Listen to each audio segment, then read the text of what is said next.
Morning. The stillness, the radio's news, the scent of rain. My neighbor bending to pick up his newspaper in its orange plastic bag tossed on the step. The cars all heading this way or that, a fine spray beneath their wheels. Vapor rising from the sidewalks and the light of the eastern sun slanting long as if there's all the time in the world.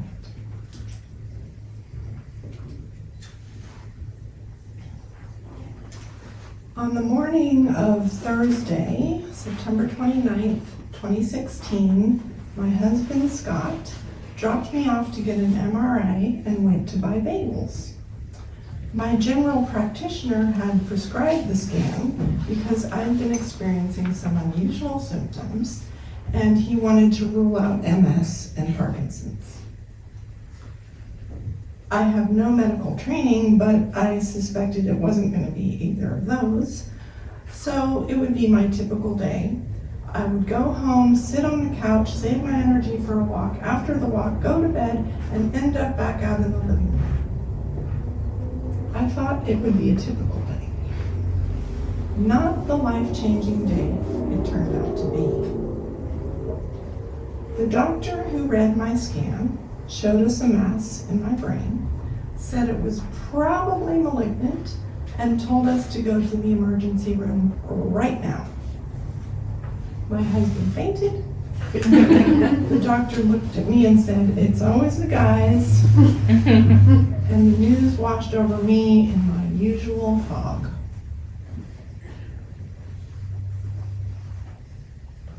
Glioblastoma. More poetic than malignant tumor the size of a baseball. Sounds better than a growth squeezing the bejesus out of my brain or smashing it gradually into my skull.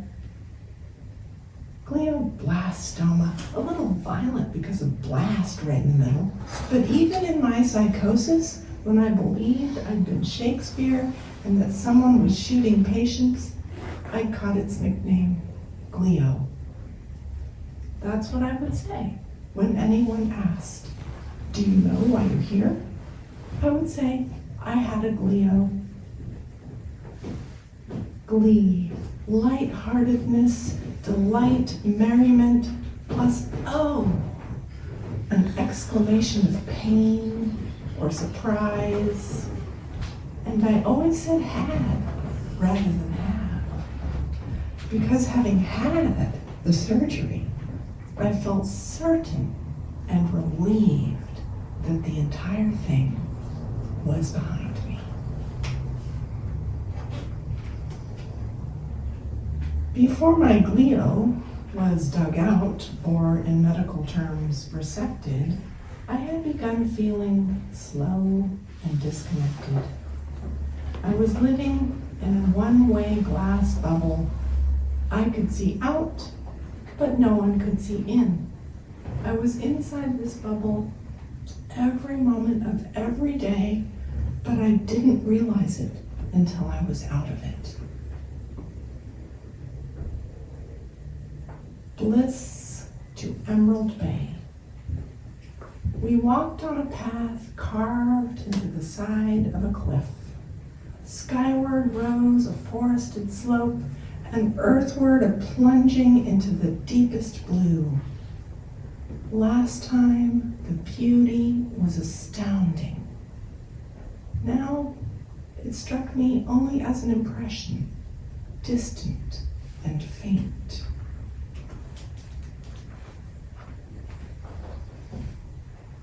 I spent several days after brain surgery in the intensive care unit, or ICU, where the bed and the sheets were divinely comfortable and where it was impossible to get any rest, as anyone who's been in an ICU can attest to. They wake you every hour to take your vitals. There was construction involving a jackhammer, and the Blue Angels were doing an air show. On top of that, I'd had my head cut open. All perfect ingredients for a case of ICU delirium. Again, I awake in a future life. Glimpse a calendar with a future number on it. Next time a nurse wants to know the year, I try to remember something 35. When my husband Scott appears, I ask, what millennium is it? He says, millennium, that's always the hardest one. If millennium is hard, what about century? What about year? My husband has something to say. He has moved on, married someone new, has children with her. He speaks a language I don't recognize. He explains as kindly as such a thing can be explained. He cannot take me in. My mother is angry he said this, and he is furious with her. She does not want me either. I overhear my sister and her husband talking, their kids, the farm, how busy they are. We all know what my diagnosis means. My family thought I was gone already. I have been forgotten.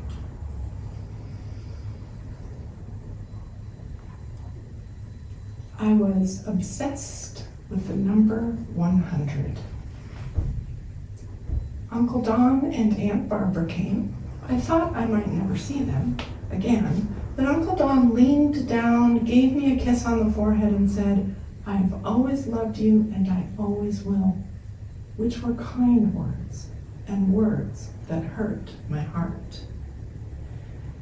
Aunt Barbara told me Uncle Don ate 200 pieces of candy in one sitting. When I told Scott, he said, that's impossible, and used my tray table to illustrate, but I wouldn't be talked out of it.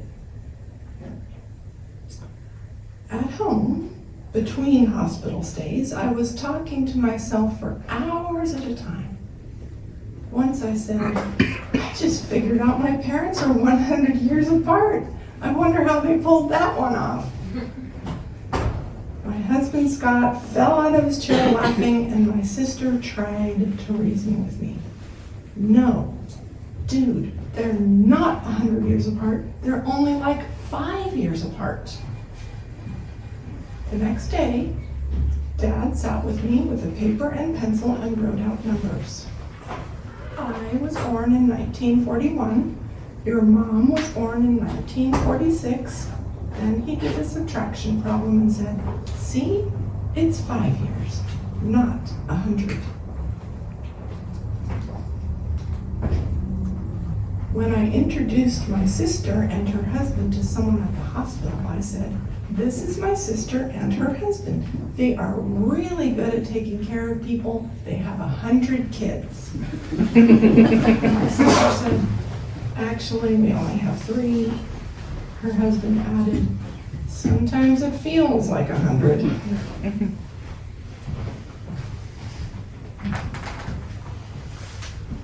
The center of things.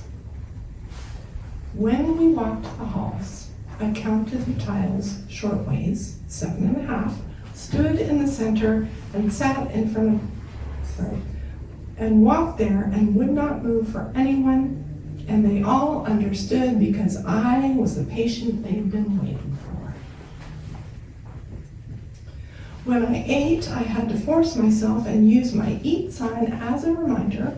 I sat in front of either the exit door or the bathroom door, which were designed symmetrically, specifically for neurology patients, because we needed to do eye exercises to retrain our brains. So I would scan the door while eating and tap my feet. I had to stack my dishes correctly and in the correct order so they would know I was doing it correctly. I was ambidextrous, and they needed an ambidextrous person who could find the center of the hospital, and this would be difficult even for me because of the swirling floor.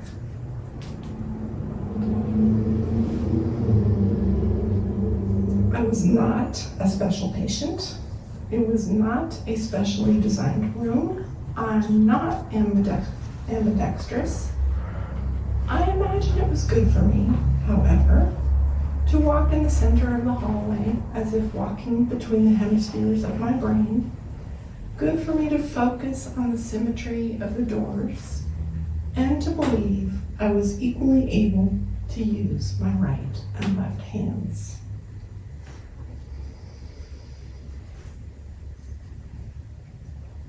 The point where a person forgets is when they cured cancer. My friend Marie, a nurse's assistant, cured cancer. I can die of cancer and save everyone ever who will die of cancer. My mother was in prison long enough to learn neurosurgery, and she cured cancer. Poetry cured cancer. My brother-in-law cured cancer, and the cure was medical marijuana. Time for a happy story, and then Dad will leave. He turned out to be a neurosurgeon and who never spoke about it in this life, and he is the one who really cured cancer. I can recover, and everyone else ever who will die of cancer will die. I have to get the earth back on its axis before cancer can be cured.